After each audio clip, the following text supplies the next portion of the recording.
옛날 평안도 개성에 김동구라는 이름의 부자가 살고 있었답니다.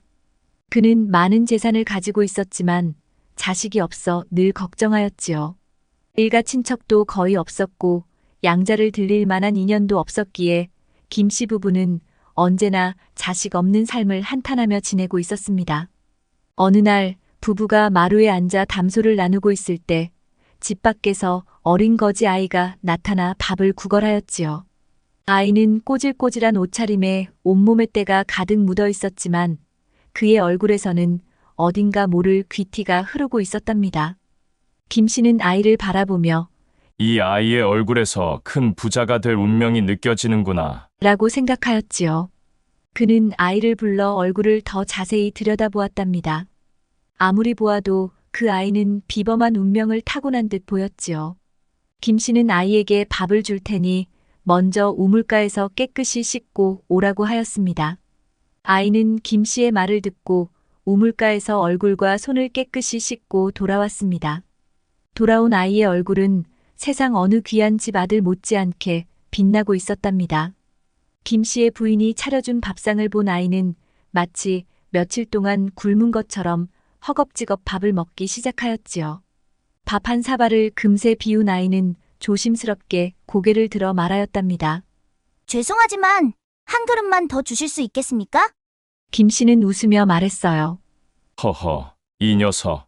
배가 몹시 고팠나 보구나. 여보, 밥 한 그릇 더 가져오시오. 아이는 두 번째 밥은 옆구리에 차고 다니는 고봉에 담아두었어요. 김씨는 아이가 저녁까지 먹으려는 줄 알고 준비성이 있다고 생각했지요. 그 모습을 지켜보던 김씨는 문득 말했습니다. 얘야, 내가 밥을 실컷 먹게 해줄 테니 내 양자가 되지 않겠느냐? 아이의 표정이 잠시 어두워지더니 고개를 숙이며 대답했어요. 저에겐 어머니가 계셔서 양자가 되기 어려울 것 같습니다. 내가 고봉에 담은 밥은 어머니를 위해 가져갈 것이냐? 예, 어머니께서 아프셔서 몸져 누워 계십니다. 그렇구나. 그런데 아까 밥 한 그릇을 주었을 때 어머니 것부터 챙기지 않고 내가 먼저 먹었단 말이냐? 건너 마을에 밥을 잘 주시는 어른이 또 계십니다. 저는 여기서 먹고 그곳에서 어머니께 드릴 밥을 얻어가려 했습니다. 김씨는 아이의 말에 감동했습니다. 어머니를 생각하는 마음이 기특하구나. 어머니를 모셔오면 너와 어머니가 편히 살 수 있도록 해줄 테니 내 양자가 되거라. 내가 결정을 못하겠다면 어머니께 가서 이야기하자꾸나. 너희 집으로 가자. 김씨는 함께 아이의 집으로 향하니 허름한 초가집이 눈에 들어왔어요. 문을 열고 들어가자 병약한 어머니가 힘겹게 일어나 앉아 있었어요. 어머니는 낯선 이의 방문에 당황한 듯 김씨를 바라보았습니다. 어머니, 이분이 저를 양자로 삼고 싶다고 하세요. 아이가 조심스럽게 말을 꺼내자 어머니의 눈이 커지며 놀란 표정을 지었어요. 그게 무슨 소리냐? 어머니는 힘겹게 숨을 고르며 김씨를 바라보았습니다. 우리 애가 뭘 잘못했습니까? 어찌 이런 말씀을 하시는지. 김씨는 부드럽게 미소를 지으며 고개를 저었어요. 아니요. 아이가 잘못한 게 아닙니다. 오히려 이 아이는 참으로 마음이 바르고 효성 깊은 아이입니다. 그래서 제가 양자로 삼아 잘 키우고 싶다고 생각한 것입니다. 이 아이와 어머니께 좀 더 나은 삶을 드리고 싶어 이렇게 찾아왔습니다. 어머니는 김씨의 말을 들은 후 한참 동안 아무 말도 하지 못했지요. 그러다 떨리는 손으로 아이의 손을 붙잡으며 말을 꺼냈습니다. 저희는 뼈대 있는 양반의 집안입니다. 비록 지금 이렇게 어려운 처지에 놓여 있지만 선조로부터 이어져 내려온 가문을 함부로 양자 관계로 맺을 수는 없습니다. 그러니 그 마음만 감사히 받겠습니다. 김씨는 어머니의 단호한 대답에 잠시 생각에 잠겼어요. 그리고 다시 입을 열었지요. 부인, 뼈대 있는 집안이라고 굶어 죽으면 무슨 소용이 있겠습니까? 지금 아이가 어떻게 살고 있는지 보셨지 않습니까? 어머니가 힘들어 하시는 것도 알고 아이가 그런 어머니를 위해 매일 구걸을 하며 어머니 밥까지 챙기는 상황입니다. 이 상황에서 아이가 무엇을 기대하며 자라겠습니까? 아이가 더 이상 굶주리지 않고 꿈을 갖고 살 수 있도록 좋은 환경을 만들어 주시는 것도 필요할 것 같군요. 또 부인께서도 편히 지내실 수 있도록 저에게 맡겨 주십시오. 어머니는 김 씨의 설득에 흔들리는 듯 보였지만 여전히 고개를 저었어요. 저희는 그래도 양반으로서의 자존심을 지키며 살아왔습니다. 이렇게 양자로 아이를 보낼 수는 없습니다. 제가 굳이 이 아이를 양자로 삼겠다고 하는 것은 단순히 나의 혈통을 잇기 위해서가 아닙니다. 이 아이가 앞으로 좀 더 좋은 환경에서 자라고 어머니 또한 더 나은 삶을 살 수 있도록 도와드리고 싶을 뿐입니다. 어머니가 양자로 주는 것이 마음에 걸리신다면 그저 저와 이 아이가 서로 돕는 인연으로 여기셔도 됩니다. 그제야 어머니는 길게 한숨을 내쉬고 조용히 고개를 끄덕였어요. 그렇다면 아이를 잘 부탁드리겠습니다. 저는 그저 이 아이가 저보다 더 나은 삶을 살길 바랄 뿐입니다. 어머니의 눈가에는 눈물이 맺혔고 아이는 그런 어머니의 손을 꼭 잡고 떨리는 목소리로 말했답니다. 저 어머니와 함께 살 수 있는 거죠? 김 씨는 고개를 끄덕이며 대답했어요. 물론이다. 어머니도 내가 잘 모시도록 하마. 너와 어머니가 편안한 삶을 살 수 있도록 돕겠노라. 그 순간 어머니와 아이의 얼굴에 안도와 미묘한 슬픔이 스쳐갔어요. 그들의 삶은 이제 새로운 국면을 맞이하게 되었답니다. 김 씨는 옆집에 집을 구입해 아이의 어머니를 살게 했으며 아이는 김 씨의 양자가 되었지요. 그렇게 해서 아이는 김희수라는 이름을 갖게 되었답니다. 김 씨 부부는 희수를 친아들처럼 아끼고 사랑했어요. 희수도 김 씨 부부에게 어머니, 아버지, 부르며 잘 따랐고 가끔 친어머니를 찾아가 돌보기도 했지요. 그는 양부모에게도 친부모 이상으로 효도하며 행복한 나날을 보냈습니다. 세월이 흘러 희수가 19살이 되었을 때 그는 혼인을 하고 가정을 이루게 되었지요. 이제 성인이 된 희수는 자신도 가정을 위해 돈을 벌어야 한다고 생각했어요. 그래서 어느 날 그는 양아버지 김 씨에게 말했습니다. 아버님, 저도 이제 일을 시작해 보려 합니다. 장사를 해보고 싶사오니 몇천 냥만 주십시오. 반드시 큰 돈을 벌어오겠습니다. 김 씨는 희수의 자신감에 미소를 지으며 말했지요. 그래. 장사는 어렸을 때부터 배우며 익히는 것이지. 경험을 쌓아야 큰 부자가 될 수 있단다. 김 씨는 주저하지 않고 5천냥이라는 큰 돈을 주었답니다. 그는 희수가 타고난 운명대로 큰 부자가 될 것이라고 굳게 믿고 있었지요. 희수는 아버지가 준 돈을 들고 평양으로 떠났습니다. 그러나 그는 아무런 계획도 없이 돈만 들고 갔다가 기생들의 유혹에 빠지고 말았답니다. 처음으로 기생집에 들어선 희수는 눈이 휘둥그레졌습니다. 양귀비 같은 여인들이 여기저기에서 향긋한 향내를 풍기며 춤추고 노래하고 있었지요. 그들은 호하 웃으며 남자들과 어울렸고 희수는 정신을 차릴 겨를도 없이 기생에게 이끌려 방으로 들어갔답니다. 기생들은 곱게 화장을 하고 고운 옷을 입고 있었으며 희수에게 상냥한 말투로 말을 걸고 술잔을 건넸답니다. 희수는 그동안 술이 이렇게 달콤한지 몰랐어요. 몇 순배 술이 돌자 희수는 조금씩 긴장이 풀리기 시작했고 기생들은 희수를 위해 노래를 부르고 춤을 추며 분위기를 돋우었지요. 희수는 그들의 흥에 함께 빠져들었답니다. 기생들은 희수를 돈 많은 장사치로 오해하고 최대한 아양을 떨며 촌티나는 희수에게서 더 많은 돈을 끌어내려 애썼습니다. 한 기생은 희수의 귀에 대고 속삭였답니다.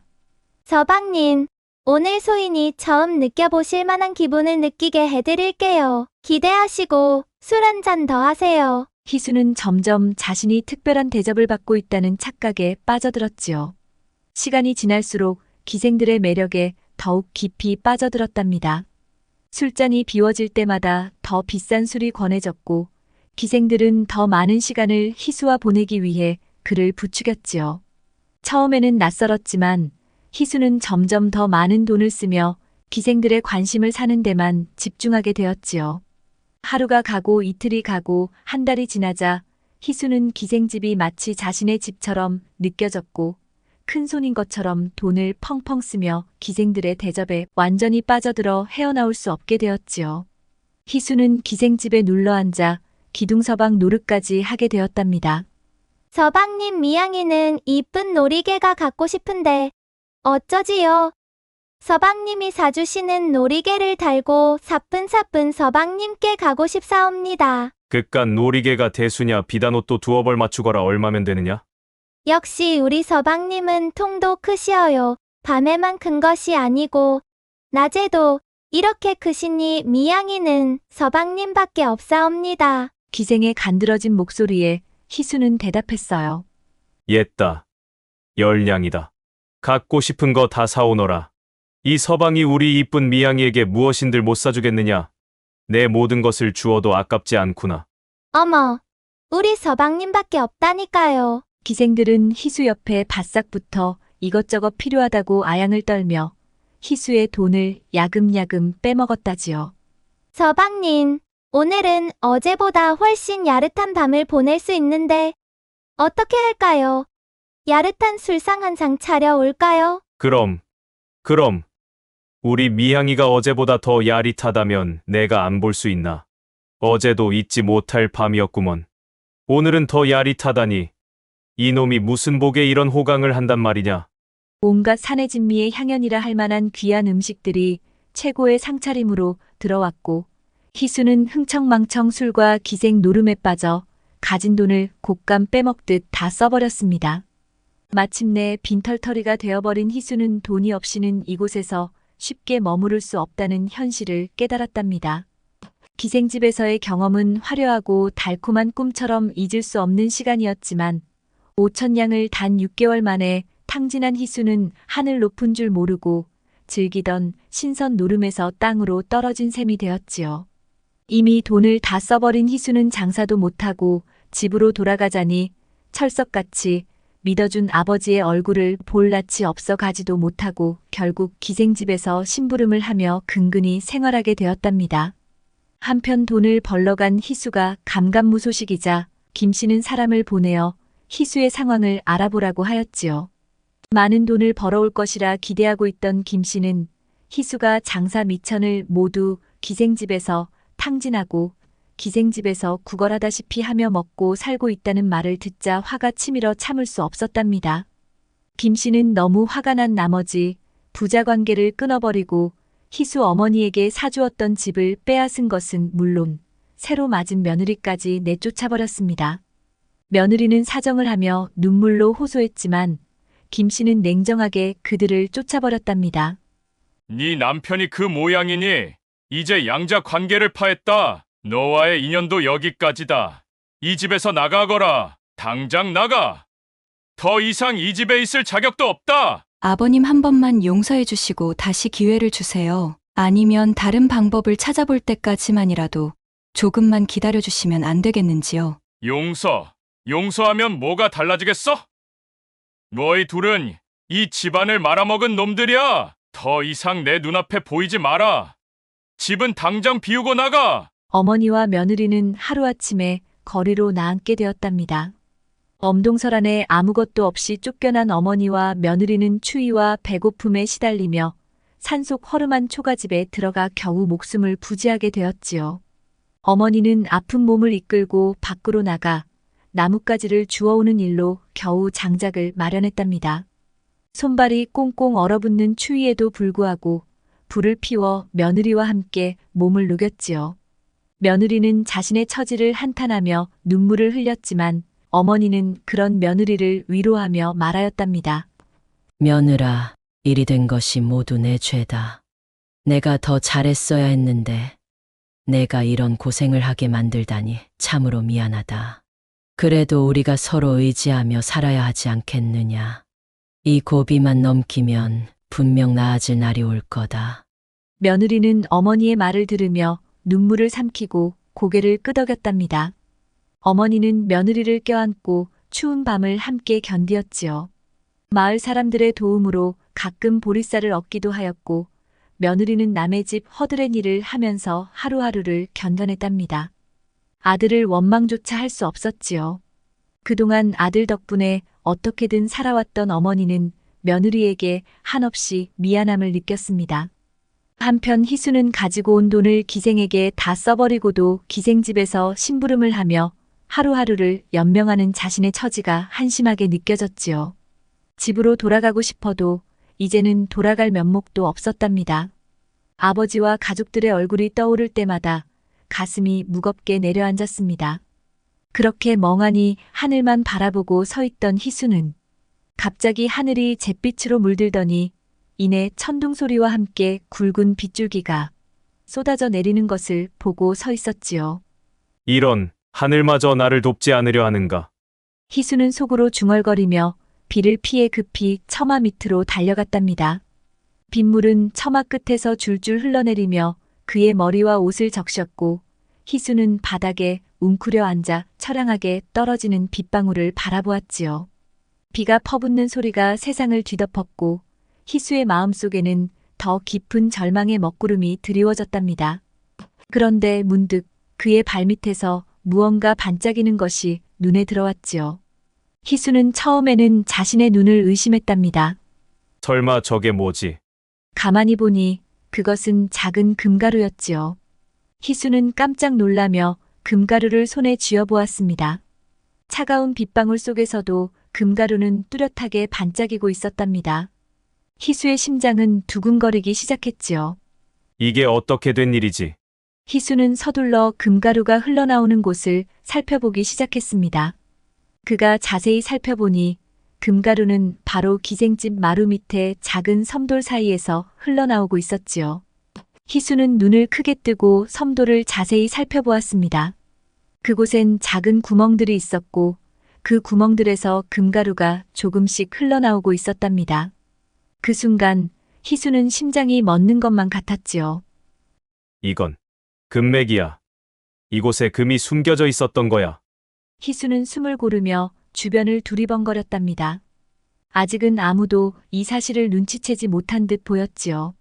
그는 자신의 옷자락으로 금가루를 조심스레 모아 감추었습니다. 떨리는 손으로 다시 구멍을 살펴보니 금가루는 계속해서 흘러나오고 있었답니다. 우선 금이 나오는 구멍을 천으로 막아놓고 흘러나온 금을 모조리 주운 다음 머릿속으로 생각을 굴리기 시작했지요. 이 기회를 놓쳐서는 안 돼. 아무도 모르게 금을 챙길 수 있다면 나도 다시 일어설 수 있어. 그리고 이 섬돌을 가지고 갈 방법을 계획하였습니다. 그리고 기생들에게 말하였답니다. 내가 이곳에서 자네들을 위해 쓴 돈이 5,000냥이네. 그런데 지금 내게는 한 푼도 남아있지 않네. 그래서 창피를 무릅쓰고 당분간 여기서 머물러 있었던 것일세. 그러나 더 이상 여기에 머물 수는 없지 않은가? 이제 나는 떠날 것이네. 아무 말 없이 떠날 수도 있지만 그동안 같이 지낸 정을 생각하면 이별의 말 한마디는 하고 떠나야 하지 않겠나? 부디 잘 사시게. 희수의 말이 다소 뜻밖이었지만 그들의 표정은 차분했어요. 한 기생이 희수에게 조용히 대답했습니다. 그렇게 말씀하시니 오히려 제가 미안하네요. 떠나신다니 말리지는 않겠어요. 자, 얼마 안 되지만 여비에 보태 쓰세요. 그녀는 희수에게 작지만 꽉 쥔 돈을 내밀었어요. 희수는 잠시 망설였지만 결국 그 돈을 거절하며 말했지요. 정의는 고맙지만 사양하겠네. 나는 돈보다 다른 것을 선물로 받고 싶은데. 기생은 고개를 갸웃하며 물었지요. 그게 무엇인데요? 희수는 방 안을 천천히 둘러보다가 창밖을 가리켰습니다. 저 밖에 있는 섬돌이네. 섬돌은 귀한 것이 아니지만 내게는 아주 특별하다네. 그 섬돌은 자네와 나의 사랑을 증명하는 것이기 때문이지. 나는 저 섬돌을 밟고 다니면서 자네와 사랑을 나누었네. 그래서 저 섬돌을 가지고 있으면서 자네와의 지난 일을 잊지 않으려고 하네. 그러니 저 섬돌을 내게 줄 수 없겠나? 기생은 웃음을 터뜨렸어요. 서방님도 참 그까짓 돌 하나쯤 서방님께 못 드리겠어요. 그동안 우리가 쌓아온 정이 있는데요. 냉큼 가져가세요. 희수는 마음속으로 쾌재를 부르며 겉으로는 깊은 고뇌를 하는 척 섬돌을 들고 기생집을 나섰습니다. 기생집을 나선 희수의 발걸음은 날듯이 가벼웠습니다. 마음속에 희망이 싹트기 시작했지요. 아버지의 얼굴을 볼 낯이 없지만 금을 갖고 가면 아버님도 기뻐하시겠지. 아버지에게 면목을 세울 수 있으니 천만다행이야. 당당히 아버지께 자랑스런 아들이 되겠구나. 생각을 하며 희수는 금가루가 숨어 있는 섬도를 단단히 챙기고 개성으로 향했습니다. 그곳에는 그가 잘못한 인생의 전반부를 바로잡을 기회와 다시금 가족의 일원으로 받아들여질 희망이 함께 있었습니다. 개성의 입구에 들어서자 마침 장사꾼들이 장사를 마치고 돌아오는 사람들을 위한 큰 잔치가 벌어지고 있었지요. 장터는 사람들로 가득 찼고 곳곳에서 웃음소리와 축배소리가 울려 퍼졌습니다. 한쪽에서는 무용수들이 화려한 춤사위를 선보였고 다른 쪽에서는 악사들이 북과 장구를 치며 흥을 돋우고 있었습니다. 그러나 그 속에서 희수는 조용히 자리를 잡고 앉아 있을 뿐 잔치의 분위기에 섞일 수가 없었지요. 잔치에 모인 장사꾼들은 한결같이 이번 장사를 통해 얻은 이익을 자랑하며 목소리를 높였습니다. 성공의 향기로 가득한 그들의 대화 속에서 희수는 자신이 어딘가 어울리지 않는 존재라는 느낌에 사로잡혔습니다. 그는 그저 그들의 이야기를 조용히 듣고 있을 뿐 아무 말도 하지 않았지요. 고개를 숙이고 있던 그는 문득 잔치에 참석한 사람들 중에서 익숙한 얼굴을 발견했습니다. 바로 그의 양아버지 김동구였습니다. 김 씨는 다른 사람들과 웃으며 즐겁게 이야기를 나누고 있었으나 희수와 눈이 마주치는 순간 그의 표정은 싸늘해졌습니다. 김 씨는 희수를 마치 한 번도 본 적이 없는 사람처럼 차갑게 외면하였지요. 희수는 그 순간 마음이 철렁 내려앉았습니다. 아버지의 냉담한 태도는 그에게 말로 할 수 없는 상처가 되었지만 그는 그저 한숨을 쉬며 자리를 떠날 수밖에 없었지요. 고개를 숙인 채 희수는 천천히 그 자리를 벗어나 개성의 골목길을 헤매기 시작했습니다. 날이 저물고 찬바람이 그의 얼굴을 스치며 주변이 점점 어두워지고 있었고 희수는 어머니와 아내가 어디에 있을지 걱정하며 찾아다니기 시작했습니다. 그러던 중 멀리서 무거운 나무짐을 이고 오는 두 여인의 모습이 눈에 들어왔습니다. 그들의 옷은 누더기였고 얼굴에는 지친 기색이 가득했지요. 희수의 가슴이 요동쳤습니다. 그들은 다름 아닌 그의 친어머니와 아내였습니다. 희수는 그들을 보자마자 달려가 두 사람을 부둥켜 안았습니다. 어머니와 아내는 처음에는 그를 알아보지 못했지만 이내 희수임을 깨닫고 뜨거운 눈물을 흘리며 부둥켜 안았답니다. 세 사람은 서로를 꼭 껴안고 한참 동안 눈물로 지난 세월의 고통을 씻어냈지요. 다음 날 희수는 양아버지와의 관계를 회복하기 위해 결단을 내렸습니다. 그는 작은 천에 약간의 금가루를 넣고 아내에게 주며 말하였답니다. 이 금가루를 가지고 아버지께 가서 전해드리시오. 내가 드릴 말씀이 있다고 꼭 전해주시오. 아내는 금가루가 담긴 천을 들고 김 씨를 찾아갔답니다. 아버님 그동안 무탈하셨습니까? 아니, 내가 아직도 내 시아버지더냐? 양자 파기한 지가 언제인데. 아직도 이 집에서 할 일이 남았더냐? 김 씨는 며느리가 밥이라도 얻으러 온 줄 알고 쌀쌀맞게 구박을 하였답니다. 그 소리를 들은 며느리는 희수가 준 천 조각을 김 씨에게 내밀었지요. 김 씨는 처음에는 귀찮다는 듯 고개를 돌렸지만 천을 받아 열어보고 금가루를 보는 순간 그의 눈이 휘둥그레졌지요. 그리곤 희수 아내가 건네준 편지를 천천히 읽기 시작한 김 씨의 표정은 점점 더 놀라움으로 변해갔지요. 아버님, 저는 지난 몇 달 동안 금을 얻었습니다. 지금 보내드리는 금가루만으로도 아버님께서 주신 5,000냥의 값어치는 충분히 할 것입니다. 하지만 제가 가지고 있는 금에 비하면 이 금가루는 먼지에 불과합니다. 김 씨는 손에 든 금가루의 무게를 느끼며 그 양을 가늠해 보았습니다. 7,000냥에 해당할 만큼 엄청난 금이었지요. 그의 마음은 점점 조급해졌습니다. 그토록 큰 실망을 안겨줬던 아들이었지만 이 순간만큼은 다시 그를 품고 싶었답니다. 김 씨는 곧장 며느리에게 말했지요. 희수를 당장 데려오라. 아니, 내가 직접 만나봐야겠구나. 며느리는 김 씨의 다급한 표정을 보고 이제 모든 것이 변할 것 같은 희망을 품게 되었습니다. 다시 김 씨 집안의 며느리가 될 것 같았지요.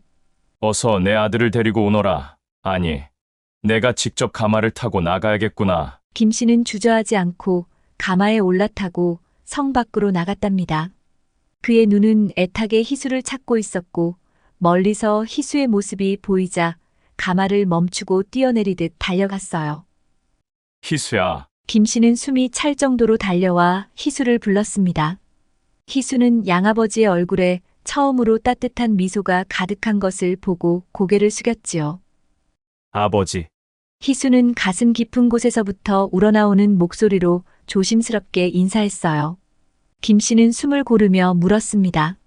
아들아 개성에 왔으면 아버지를 찾아왔어야지. 어디서 있다가 이렇게 소식을 전하느냐? 김씨는 희수를 처음 본 사람처럼 반갑게 맞아주었답니다. 그래도 희수는 이렇게 반겨주는 아버지가 반가웠지요. 너는 그 많은 금을 어디에서 얻었단 말이냐? 희수는 미소를 지으며 대답했지요. 아버지, 이것은 금가루에 불과합니다. 진짜 금맥은 따로 있습니다. 김씨의 눈이 커지며 희수를 바라보았어요. 어디에? 어디에 있단 말이냐? 희수는 드디어 숨겨두었던 섬도를 김씨에게 보여주었지요. 그 순간 김씨의 눈은 휘둥그레졌고 그의 입은 담을 수 없을 정도로 크게 벌어졌습니다. 섬돌에서 반짝이는 금빛이 그의 눈에 들어오자 김씨는 한참 동안 말을 잇지 못하고 입만 벌리고 있었답니다. 한참 뒤에야 정신을 차린 김씨는 희수의 등을 세게 두드리며 외쳤습니다. 아이고, 내 아들. 운명이라는 것은 속일 수가 없구나. 처음 내 얼굴을 보았을 때 내가 널 양자로 삼았던 것은 이 같은 운명이 있으리라는 뜻이었나 보다. 그의 목소리에는 감격과 기쁨이 가득했답니다. 지난날 내가 너를 서운하게 했던 것은 다 잊어버려라. 남자라면 한 번쯤 기생에게 빠질 수도 있는 일이지. 그렇게 살아봐야 진정한 인생의 맛을 알 수 있는 법이란다. 김씨는 주위에 있던 하인들에게 급히 명령을 내렸어요.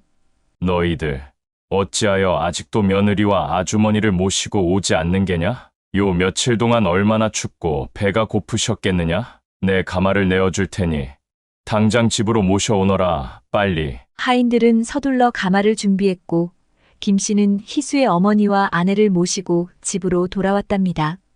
그날 이후 김씨의 집안은 다시 화목하게 되었습니다. 그들은 다시 한 가족으로서의 사랑을 회복했고 김씨는 매일같이 희수를 자랑스러워하며 그의 성공을 축하했지요. 과거의 잘못은 모두 잊혀졌고 그들의 집안에는 다시 웃음과 평화가 넘쳐 흘렀답니다. 운명은 타고난 것일지도 모르지만 그것을 자신의 것으로 만드는 것은 노력에 달려있지요. 아무리 훌륭한 운명을 타고나도 그것을 활용하지 않으면 결국 의미가 없습니다. 자신의 잠재력을 최대한 발휘하여 주어진 운명을 실현시키려는 끊임없는 노력이 필요하답니다. 들꽃 야담을 시청해주시는 여러분, 오늘 하루도 행복하시고 늘 건강 챙기시기 바랍니다. 감사합니다.